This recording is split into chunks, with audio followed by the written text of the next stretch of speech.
After a quick return to DC to play the Islanders, the Capitals returned to the road to play the Boston Bruins at TD Garden. The good guys came out victorious with a 32 win, giving them their first winning streak since the first 3 games of the season. The Capitals were out-attempted 45-31 5-5 and outshot 33-27. It's like Groundhog Day. Braden Holtby is again showing why he won that Vezina trophy 2 seasons ago. The shot quality the Caps' opposition have been getting this season would be giving 95% of other goaltenders in the NHL fits and probable heartburn.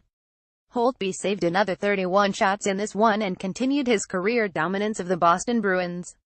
In 14 games against the Bruins he is 122 with a .944 save percentage and a 1.81 goals against average.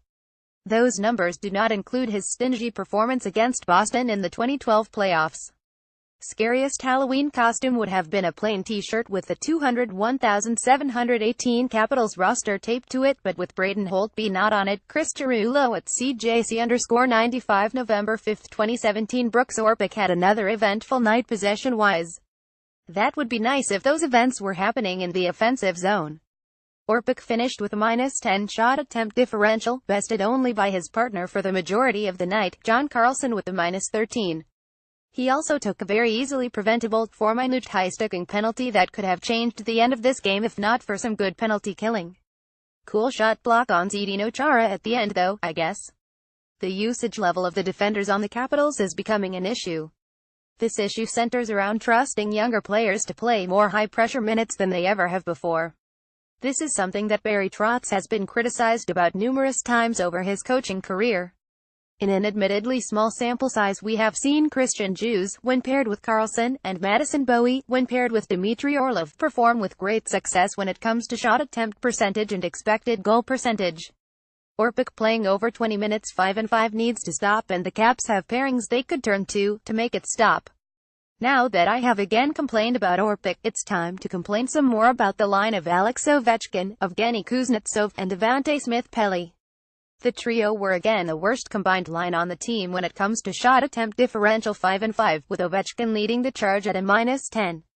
It seems to me that this line has no interest in playing defense whatsoever, and there is a player who had a total of 9 whole points last season playing to the right of Ovechkin and Kuznetsov. Joey Crabb had almost 3 times that amount of points, 26 in his season prior to playing on that fateful Ovechkin and Jay Beagle line. Chandler Stevenson added another assist to the 2 he had tallied against the Islanders only a few nights prior. The young forward now has 4 points in 5 games this season.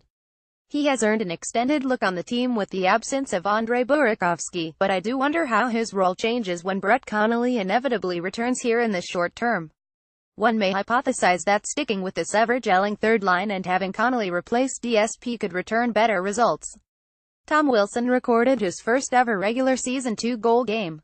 The charismatic enigma that is Wilson had a strong game and didn't punch anyone in the face. Imagine that. The Danish shining light of my dreams that is Lars Eller had yet another great hockey performance.